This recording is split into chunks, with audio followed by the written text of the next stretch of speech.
आमिर, आमिर, जी अब्बू, यहाँ आओ बेटा। अभी आया। आमिर, क्या हुआ?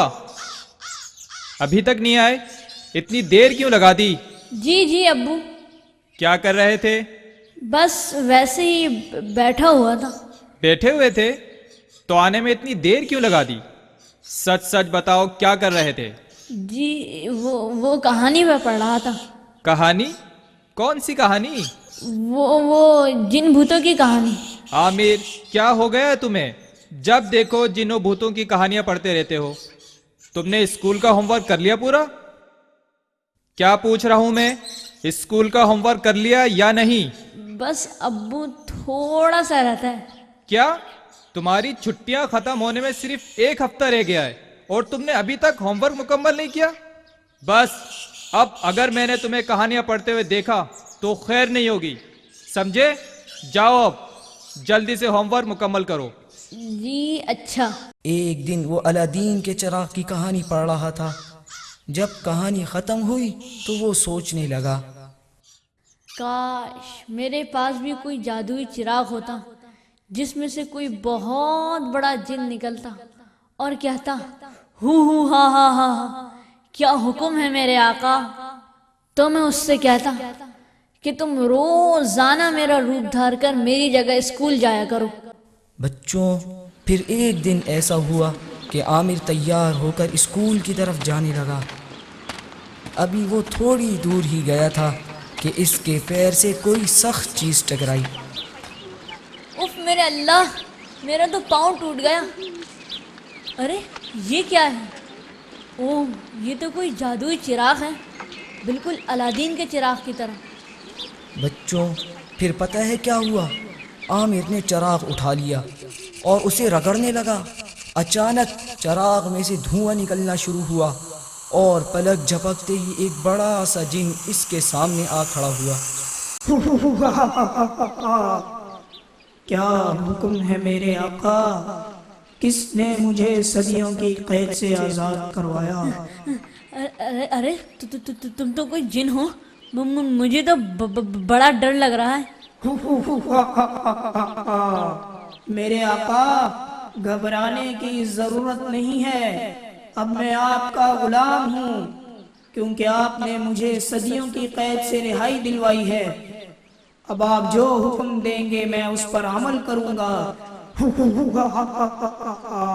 ठीक है ठीक है, अब तुम रोजाना मेरा रूप धार कर पढ़ने के लिए स्कूल जाया करो और मेरा होमवर्क भी कर लिया करो। लेकिन ये याद रखो, इस बात की किसी को खबर ना हो, वरना तुम्हारी खैर नहीं होगी। जो हुक्म हो मेरे आका। बच्चों, उसके बाद जिन रोज़ाना आमिर के रूप में स्कूल जाता, गौर से उस्तादों की बातें सुनता और जो होमवर्क मिलता उसे बड़ी पाबंदी से करता। जिन को नन्हे मुन्ने बच्चों के साथ रहने में बड़ा मज़ा आता और वो मज़ीद दिल लगा कर पढ़ता। कभी कभी वो सोचता कि आखिर आमिर का इतने अच्छे कामों में दिल क्यों नहीं लगता। दिन यूं ही गुजरते गए और जिन आमिर की शक्ल में हर जमात अच्छे नंबरों से पास करके आगे बढ़ता रहा, यहाँ तक कि एक दिन हेडमास्टर साहब कह उठे, बेटा साजिद, मैं तुमसे बहुत खुश हूँ, लेकिन आखिर तुम्हारे अंदर ये तब्दीली कैसे आ गई? पहले तो तुम सबसे नालायक थे, अब सबसे लायक बन गए हो। जिन जो आमिर के रूप में था कुछ न बोला, खामोश रहा। आमिर के घर वाले भी हैरान थे कि आमिर में ये तब्दीली कैसे आ गई। पढ़ते पढ़ते जिन ने आला नंबरों से ग्रेजुएशन की डिग्री हासिल की। जिन डिग्री लेकर आमिर के पास पहुंचा। बहुत खूब चिराग के जिन, शाबाश शाबाश, अब लाओ हमारी ग्रेजुएशन की डिग्री। मेरे आका, ये डिग्री तो मैं अब आपको नहीं दे सकता हूँ। आखिर क्यों? तुम मेरा हुक्म मानने के पाबंद हो। मैंने दिन रात की मेहनत से ये मकाम हासिल किया है। तुम जैसा निकम्मा लड़का हरगिज इसका हकदार नहीं हो सकता है। मुझे गुलाम ना कहो। अब मैं तुम जैसे जाहिल आका का गुलाम नहीं हूँ, बल्कि अब तो मैं एक तालीम याफ्ता और मुहज़्ज़ब जिन हूँ। اس لیے میں اس ڈگری کی مدد سے اچھی سی ملازمت حاصل کروں گا اور انسان کی شکل میں رہ کر حلال رزق کماؤں گا. میری ڈگری واپس کرو. نہیں، ہرگز نہیں. چلو اب جاؤ، مجھے تنگ نہ کرو، اپنا رستہ ناپو. میری ڈگری واپس کرو. میری ڈگری واپس کرو. عامر اٹھو بیٹا، کیا ہو گیا ہے تمہیں؟ چلا کیوں رہے ہو؟ جی ہاں، کیا ہو گیا؟ میری ڈگری؟ کیسی ڈگری بیٹا؟ اف اللہ، میں خواب دیکھ رہا تھا، کتنا عجیب خواب تھا. شکر ہے کہ یہ حقیقت نہیں تھی. ابو میں نے بہت ہی بھیانک خواب دیکھا ہے.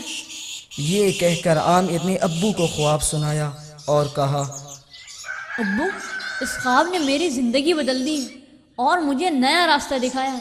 اب میں خوب دل لگا کر پڑھوں گا اور محنت بھی کروں گا. بس آپ میرے حق میں دعا کریں.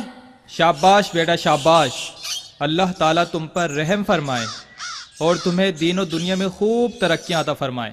آمین ثم آمین.